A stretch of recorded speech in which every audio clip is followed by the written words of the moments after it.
Hello and welcome to Asia Stream, where we track, report and analyze the issues and interests of the world's largest region. I am Waj Khan, Nikkei Asia's digital editor here in New York City. Today's episode, China's media mind games. As the war in Ukraine rages on, much of the world's attention is focused on the disinformation and fake news that Russia is peddling. In fact, when it comes to global media offensives that are being perpetrated by major powers, that's the front we've all been watching for years. Moscow's strategies are largely overt and, for the most part, easily traceable. Heck, there are even whole TV series dedicated to the power of Moscow's propaganda machine. But Russia is not the only major power engaging in a massive global influence campaign. Today, we're going to focus on a country whose media and political influence efforts are only just starting to be taken seriously by the rest of the world: China. Unlike Russia, China's approach is subtle and isn't really intended to cause chaos. China has no interest in dramatically weakening other economies. It needs them as trading partners and export markets. But Beijing does want to increase its own power and ultimately replace the United States as the world's most dominant nation. For that, of course, it wants to win allies and goodwill to better enact its agenda. And under the tenure of its extremely assertive leader Xi Jinping, it's also aiming to export its ideology and reshape the world in its image. In today's episode, we're discussing China's influence operations and how they could and do impact not just Asia, but the world. We've got a great show for you. Lay down your weapons. Today, we're going the soft power route. You're listening to The Sound of Asia, streaming in your ear. From Nikkei Asia, this is Asia Stream. A reminder that Nikkei Asia is currently offering an exclusive discount for our podcast listeners. Get 3 months of our award-winning coverage for just $9. To redeem, just click the link in the episode description. Here's why Beijing's influence campaign matters so much. Quite simply, it's because China is the second most powerful country in the world. It already dominates the region, and it wants to be the world's preeminent superpower. That means that what happens in China doesn't stay in China. And Beijing's efforts to influence media, politics, and public opinion abroad are an attempt to get the world to fall in line with its agenda. In some cases, without the world even realizing it. So what exactly are these influence efforts? Here, I'm going to preemptively take a page from the new book, Beijing's Global Media Offensive by Josh Kurlantzick, our guest for this episode. Kurlantzick, who is a senior fellow for Southeast Asia at the Council on Foreign Relations and last appeared on the pod for discussing Russia's ties to Southeast Asia, uses 3 categories to describe the types of power that China exerts. First of all, there's hard power. Again, we won't go into that today, but that's military and/or economic coercion that takes place out in the open. Think sending battleships to the Taiwan Strait or demanding that a country repay its Belt and Road loans back, despite risks of default. Then there's soft power, which also generally takes place out in the open and attempts to project a positive image of China. Think hosting an international summit or opening up Confucius Institutes or China study centers in universities abroad. Now, most powerful countries engage in robust soft power efforts, and they were Beijing's preferred tools of influence until recent years. You might remember this exercise in soft power from not too long ago. The opening of the Olympics in Beijing. Welcome to Beijing. These drummers mark the beginning of the atmosphere and the spectacle. Content spread through soft power is fundamentally factual, even if presented through a biased angle. For example, China's global media outlets often publish content that is both truthful and makes Beijing look good. China has massively expanded its state media networks around the globe. These include the China Daily, Xinhua, and CGTN, the China Global Television Network, in the hope that they will offer impressive, compelling coverage that makes Beijing look good by association. Xinhua News Agency. China Global Television Network, a unique global perspective. And finally, there's something in between, sharp power, which is actively manipulative and often covert. One example is censorship and disinformation. Another is financially incentivizing or otherwise coercing think tanks, lobbyists, and business leaders abroad to promote Chinese interests. Some of those soft power instruments we mentioned also sometimes use sharp power. Those Confucius Institutes? Reports have indicated that they have sometimes engaged in censorship too and curtailed academic freedoms which they're supposed to espouse. Also, Beijing's international state media is known to censor content about China that doesn't paint it in a positive light. And given China's importance on the world stage today, a lot of stories have to do with China, which means a lot of opportunities for censorship. In fact, President Xi Jinping has said publicly, and I quote, "Wherever the viewers are, that is where propaganda reports must extend their tentacles." End quote.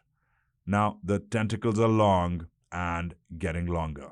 China Daily, Xinhua, and other global state media outlets reach over 150 countries in more than a dozen languages. In fact, there's a China Daily newspaper box in Midtown Manhattan right outside our office building.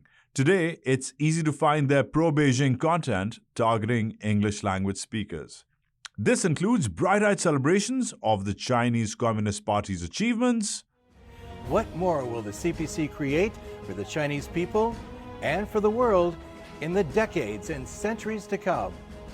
We're excited to find out. To content that promotes the party line on controversial issues, like a 2020 resolution in Hong Kong that allowed the government to kick those dissenting voices out of the legislature who were deemed to threaten national security. Hong Kong's electoral systems have some loopholes at present which give undue space to anti-China elements who would undermine the city's progress. This is no conspiracy. Sharp power can also involve infiltrating other countries' politics. We've seen Chinese businessmen linked to the CCP donate to Beijing's preferred candidates in elections in places like Australia. We've seen Beijing allegedly conduct smear campaigns against its disfavored candidates, like Yan Xiong, a New Yorker who ran for the U.S. House of Representatives just this year. We've seen it send out floods of messaging on social media, either promoting or bashing candidates in the U.S. or elsewhere. Under President Xi, China has greatly stepped up its covert sharp power efforts. That's partially because its soft power tactics haven't actually been going so well in recent years. Global opinion about Beijing was relatively positive in the 1990s and 2000s, but has sharply decreased since, particularly because of China's increasing aggression, manifested by its so-called wolf warrior diplomacy, as well as because of its problematic human rights record, the many problems encountered in its Belt and Road Initiative projects, and recently, its support for Russia's invasion of Ukraine. But its newer methods aren't always successful either. I'll give you an example, which Kurlantzick also mentions in his book. Malaysia and a pivotal round of elections that took place in 2018. At that time, Beijing wanted the pro-China candidate, Najib Razak, to win. It deployed soft power tactics like media messaging and billboards, but also some very dark covert strategies. It tried to quash investigations into the notorious 1MDB scandal, which we covered heavily here in the Nikkei Asia New York offices because aspects of the scandal were litigated right here in Manhattan last winter.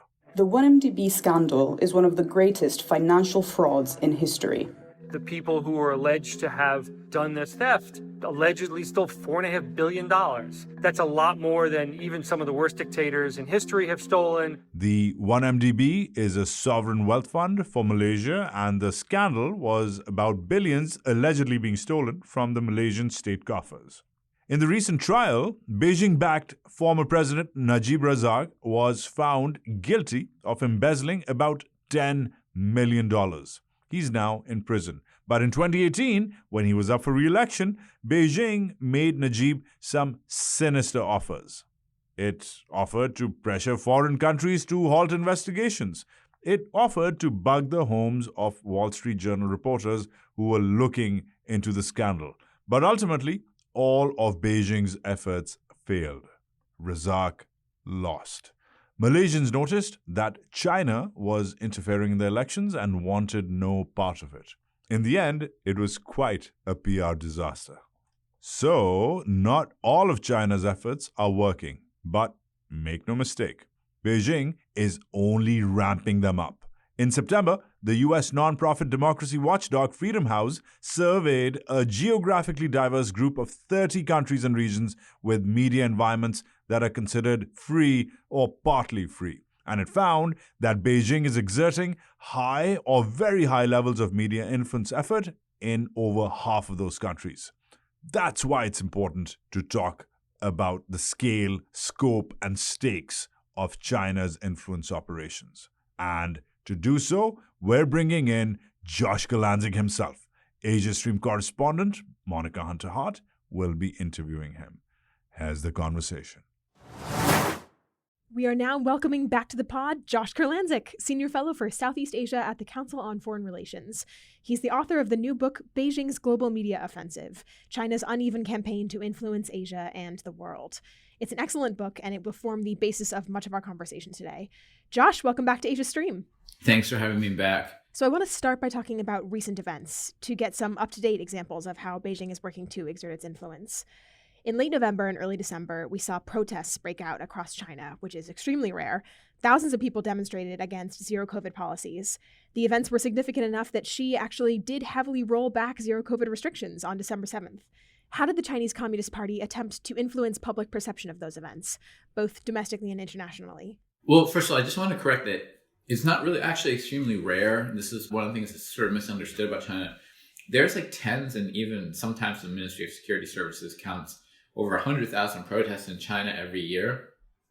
But they're not like these. They tend to be relatively small and local affairs where groups of people get angry about a certain thing, like people at a factory don't get paid and they riot, or, they can be larger. People are angry at corrupt local officials in a city or a town. And the party allows, to some extent, some of these protests because it's a release valve, and it has allowed for the idea in the past that the local officials are the ones who are at fault, so they can just fire them, but Beijing is not. It's a traditional tactic in authoritarian regimes, really. What's different about this is that the protests are more concentrated in major urban areas where the government's more worried because it's major urban areas. It includes groups who weren't involved in these previous protests, but who were involved in this pre-Tiananmen protests, and historically have been centers of protests like intellectuals, students, etc. That's why there was an immediate crackdown at the universities, for example. Right, so I'm hoping you can also tell me about the information control aspect of that crackdown. I know that Beijing tried to control the narrative in a few ways. What were those? Yeah, sure. One is just a straight up crackdown on the groups they consider the most influential, like intellectuals, students, protest leaders in big cities. 2, heavily censoring or spamming the major social media networks within China which they're usually very successful at doing, at immediately censoring any protest or anger. But there was so much on social media networks that it became harder. But they are doing their best, and they have a massive censorship apparatus to prevent videos and stuff from circulating, and to prevent what their greatest fear is, that there's some sort of tie between these protests, which is what happened in the late 80s, where there was regional protests over issues like in Tibet, and there was protests over other issues in different parts of the country, and then ultimately things all sort of came to a head in Beijing. They are using their state media outlets outside the country and inside the country to portray this as some sort of conspiracy of foreign forces and foreign hands, which is a traditional tactic. But I think most Chinese people who are involved in the protests know that most state media in the country is just, completely impossible to believe at this point. And I don't think that this has hurt their state media efforts abroad very significantly, because they wanted their state media to be taken seriously, but it's just not now. There was a criticism coming from some circles that Western publications, specifically publications based in media environments that are rated more free than Beijing by leaps and bounds, that they didn't do enough to cover the protests. What did you think about that? The reason for that is because China has thrown most Western correspondents out of the country. I shouldn't say Western, most correspondents from liberal democracies out of the country, and has circumscribed their movements and made it really difficult for them. So like the New York Times only has 2 reporters in China, but they would love to have 15 reporters in China. It's not their fault. I want to now talk more broadly about Beijing's global media offensive. So, of course, Beijing is operating with a wide range of motivations. Maybe the simplest for listeners to understand is that China wants to encourage politicians and thought leaders around the world to promote policies that will support Chinese interests. Anything from a pro-China trade deal to actions that support Beijing's understanding of its territorial sovereignty, like, for example, declining to support Taiwan's defense. But I want to focus actually on ideological motivations for a minute. So, you write that China wants to export its model of technologically enabled authoritarianism across the world. Now, as someone who grew up in the U.S., I'm, of course, familiar with the kind of phenomenon of patriotism that's grounded in a feeling of superiority about one's system of governance. It's very common in the U.S., and the U.S. government actively promotes democracy all around the world. But can you explain to us how ideology is motivating Beijing? Is it more that the Chinese Communist Party leaders dream of a world of authoritarian states with socially controlled populaces that are all ultimately answering to Beijing? Or is it more that they believe so deeply in the moral righteousness of their system, including China's centralized but market-based economy that's branded as communism, that they believe the entire world should adopt that system? Well, there's a lot in there. First of all, I don't think that most Chinese people, it's hard to tell whether they believe that this is a superior system. I think many did, but now they have doubts about that. This is a policy promoted by Xi Jinping for the first time. It was discussed about by Chinese intellectuals and leaders before Xi, but none of them went right out and said that China had a model of development to promote. They were very cautious about saying that China did not have a model of development to promote, and that every state should, develop in their own way. That was China's line for decades. And Xi kind of changed that and said China has a model of development to promote. China has been very successful, which they have been very successful economically, up until recently. I think there's multiple reasons. From the leadership point of view, they probably believe it's a superior system, and liberal democracy hasn't had a great 10 years. More authoritarian states tend to align with China in organizations that they want, like the Association of South Asian Nations, the UN, and others. In terms of the technology aspect, the more the other countries adopt China's kind of model of a closed and censored internet, the more that becomes popular around the world, that supports China's ability to control its own citizens. And China and Russia, before the Ukraine war, had been trying to get major global internet organizations to adopt their idea of a closed internet. But I don't think that they the ideological component, especially among Chinese people, I don't think that they want a world of authoritarianism in this, because those countries are all going to follow China, because you could have authoritarian states that don't follow China at all.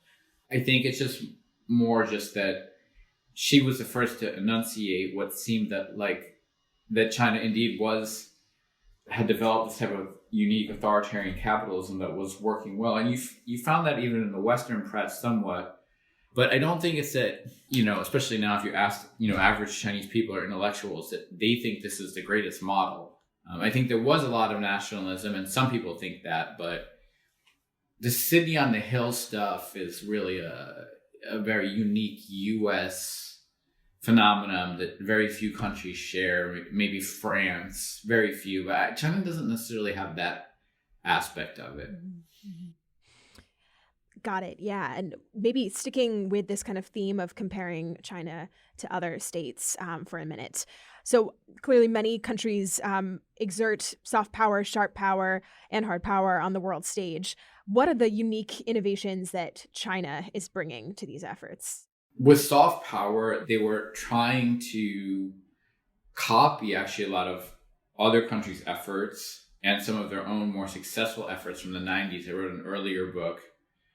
It came out in like 2007, but the research was done in the mid-2000s called Charm Offensive, where China had been successful, but they weren't necessarily doing innovative things. They were just doing things well that had been tried and true by other countries, but other countries like the US had sort of abandoned, like cultural diplomacy, upgrading their state media. They were trying to make their state media, I think, like Al Jazeera, like respected, but still controlled by an authoritarian state. Dramatically expanding the number of foreign students coming to China, enormously expanding the number of visitor programs for intellectuals and civil society leaders and journalists in China. So that's like visit diplomacy. Like we do a lot of that in the US through State Department and private organizations.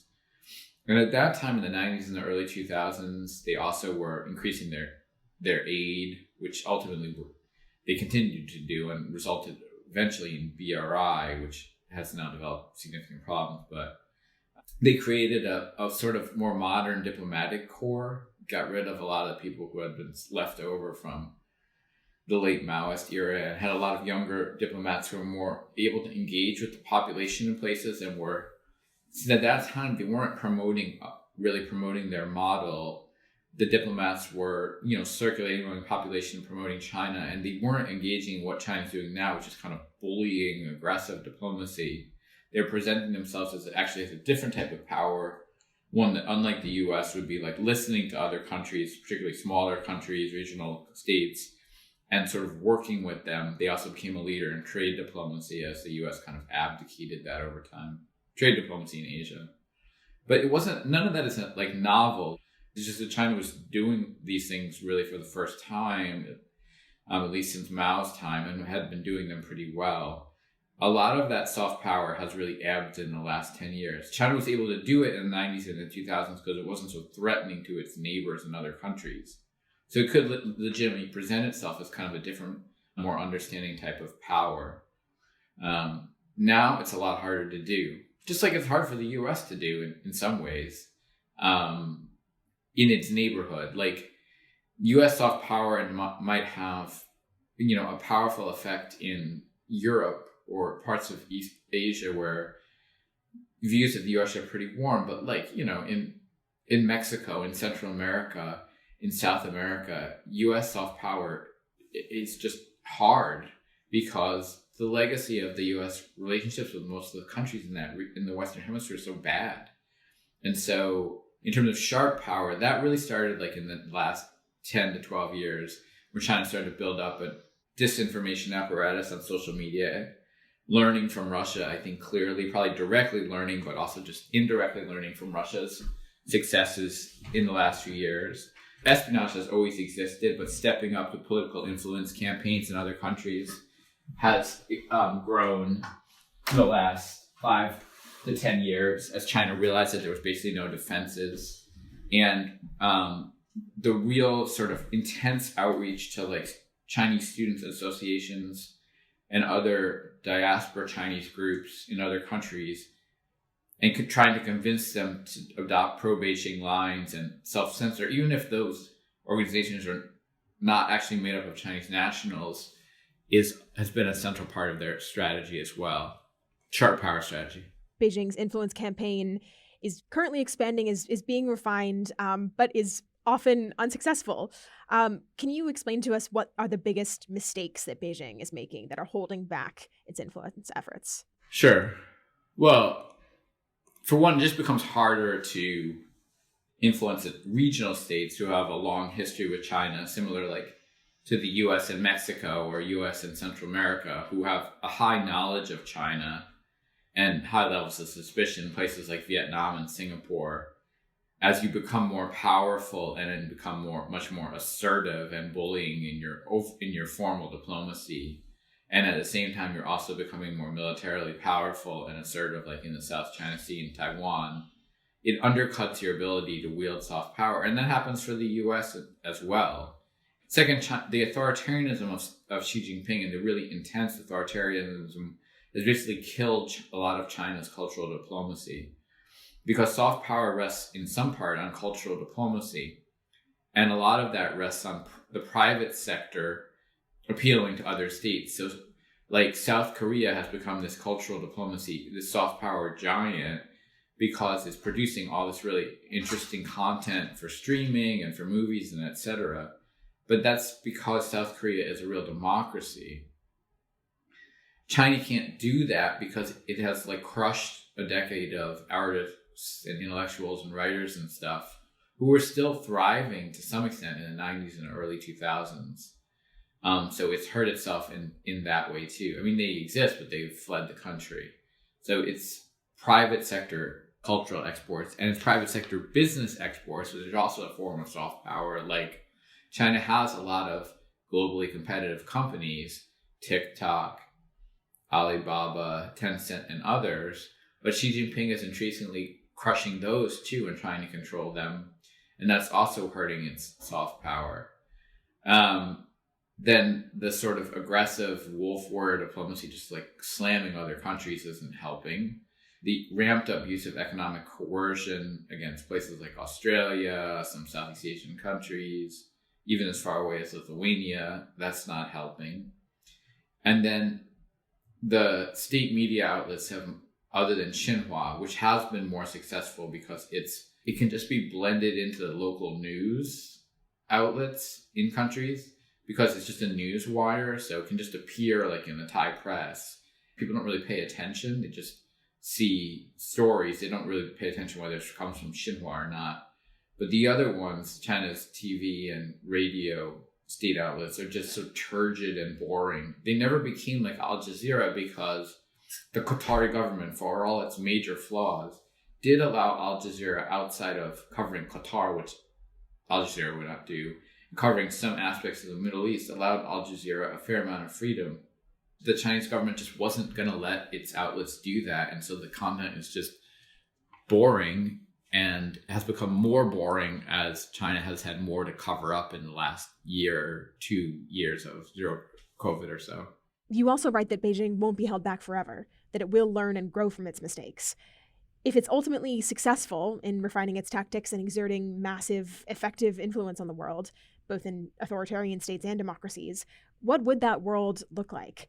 Paint us a picture of that more extreme scenario. Sure. Well, I mean, I think a world in which they were successful in promoting a technologically enabled authoritarianism and getting a lot of states to, and some states have copied their internet model, Vietnam, Myanmar, Thailand to some extent, some states in Africa, Egypt. I think Saudi Arabia would like to copy it. There's certainly no lack of countries that are interested, Rwanda, that are interested. That would lead to a world in which you have two internets. One, a sort of more open internet in which information was shared among those countries that allowed their citizens to participate in the global internet. And then a series of other internets in which the internets were basically a walled garden, as it is mostly in China. And the internet basically was an intranet in those countries.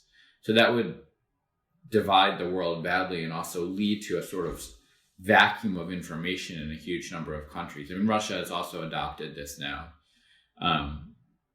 to the best of their abilities while under war conditions. That would be problematic. The more that Xinhua, which I think, again, is the most successful of the Chinese state media, the more that Xinhua is seen as a legitimate news outlet, similar to Reuters or the AP or Bloomberg, you have a problem in which, and newswires might seem boring. I worked for a newswire 20 years ago, but they often set the first draft of sort of how stories evolve. There's a terrible plane crash in Indonesia.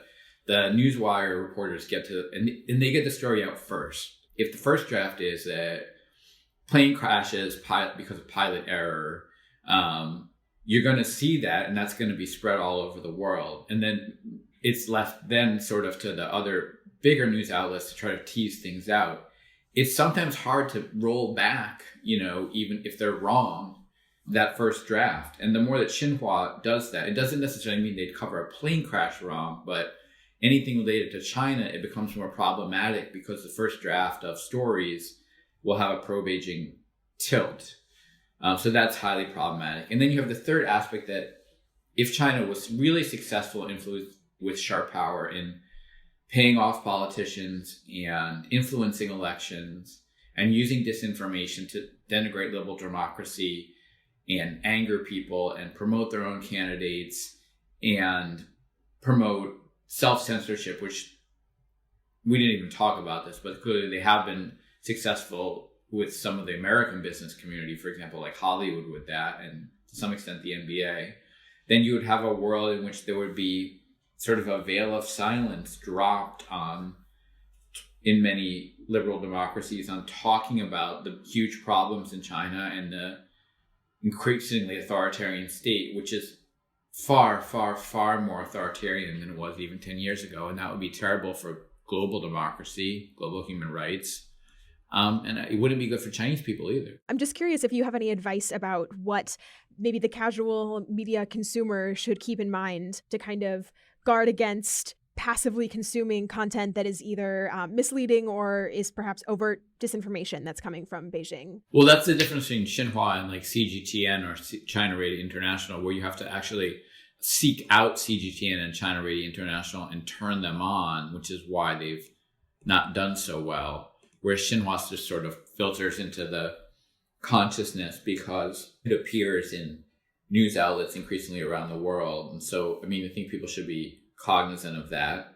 In places where people are consuming Chinese language media, they should try to make themselves more aware of who owns the media and that media and its content, and seek out if there are in those places independent Chinese language media outlets. There are still some in many countries. There are some countries that have developed effective digital literacy programs, and a lot more countries who do well to adopt them to teach their citizens about digital literacy. Taiwan has adopted one, Finland, Italy, and others. And I think that should be increasingly, some schools in the US are already doing that, but I think that should increasingly be a part of curriculum in a lot of places. Moving away from regular citizens, what steps do you recommend world governments, media outlets, and thought leaders take to respond to Beijing's soft and sharp power? Particularly, I'm curious because not all aspects of Chinese soft or sharp power are threatening. In fact, if we treat every aspect as equally alarming, we risk not only losing credibility and focus, but also encouraging xenophobia and the anti-Asian bias that's been rising in the United States, especially since the start of the COVID-19 pandemic. I guess, actually, if you'll allow me, I might fold a few questions into this. So first of all, what are some examples of China's proliferating influence that may not actually pose a threat anytime soon, or perhaps at all? 2, what should thought leaders keep in mind to make sure that if they are criticizing the Chinese government, they're not encouraging stereotypes and hate? And 3, this is how I began, how should leaders respond to the influence efforts that are more threatening? There's plenty of aspects of soft power that are not threatening. I think if China became less authoritarian and Chinese artists and writers and actors and movie makers and etc. were given more freedom, and they still managed to get some movies out in the world that are interesting, but there was more freedom for them to distribute their work in the world without having lived in exile, like some famous Chinese artists and movie makers, etc. That would probably bolster China's soft power, and there would be there's nothing bad about that at all. You could have an authoritarian country with some soft power, with some very impressive artistry, etc. Second, I think that if China had effective diplomacy that was a little bit less bullying and more sort of give and take diplomacy, that would be good for their soft power and not necessarily a bad thing. There are problems with BRI, but on the other hand, China's aid has made it an important mark in a lot of places that really desperately needed infrastructure and which weren't getting infrastructure. So if China can fix some of the opaque nature of lending with BRI, etc., then that would be a boon. Some would say that might be a threat to the U.S. if the BRI lending facilitates control of areas that are strategically important, but if it's just lending, it's not. How I think it should be talked about. I think foreign leaders should criticize the Chinese government and Xi Jinping and avoid more broadly, criticizing Chinese people, put up guards against foreign interference in politics and in the media and information sphere without specifically looking at local ethnic Chinese citizens of the country and targeting them. The FBI actually had this huge initiative to ferret out espionage, mostly economic espionage, in the Trump administration called the China Initiative, but it failed really badly. They couldn't prove most of their cases. There was probably a fair amount of racism, and Biden closed it down. They seem to be targeting Chinese nationals or Chinese Americans without really going through the paces of building solid cases.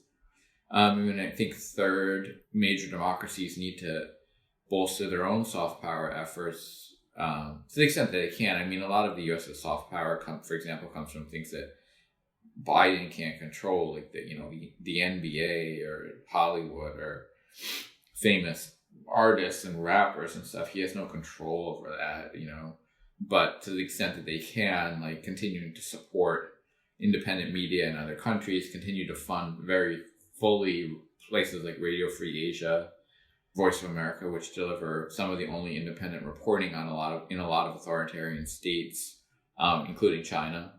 Continuing to fight for an open global internet against China and also Russia's model of a closed sovereign internet model. The U.S. and other countries are sort of behind on that, liberal democracies, but they've started to push back against it at global internet organizations, which are mostly under the UN's umbrella. I think ultimately democracy needs to also show itself to be part of Xi Jinping's criticism that rang more strongly before zero COVID was democracy was, even before the problems in the U.S. with containing COVID in 2000, democracy seemed to be imploding in a lot of places. If democracy is disliked as a form by many citizens in democratic nations, and they themselves are seeking authoritarian leaders, and semi-authoritarian leaders are coming to power in democratic nations like the Philippines, Hungary, or Brazil, or whatever, that in itself sort of helps make Xi Jinping's case. So I don't have one answer of how to, bolster democracy in so many countries, but the more that democracy regresses globally, that just feeds into the idea that democracy is a system that is not necessarily capable of dealing with modern challenges. Josh Kurlantzick, thank you so much for coming back on Asia Stream. All right. Thanks so much. That's it for Asia Stream this week. As always, we're very grateful that you listen to our coverage, but we encourage you to read it as well. There's so much out there that we don't have time to cover on the pod.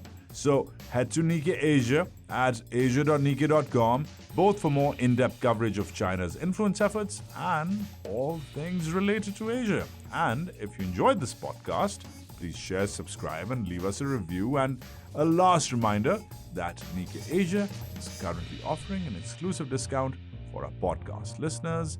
To get the discount, click in the episode description. This episode was produced by Monica Hunter-Hart. I'm your host, Waj Khan. We'll stream again in a couple of weeks. Get ready for a slate of great pods coming up in this new year. Keep tuning in. After all, sweet streams are made of this.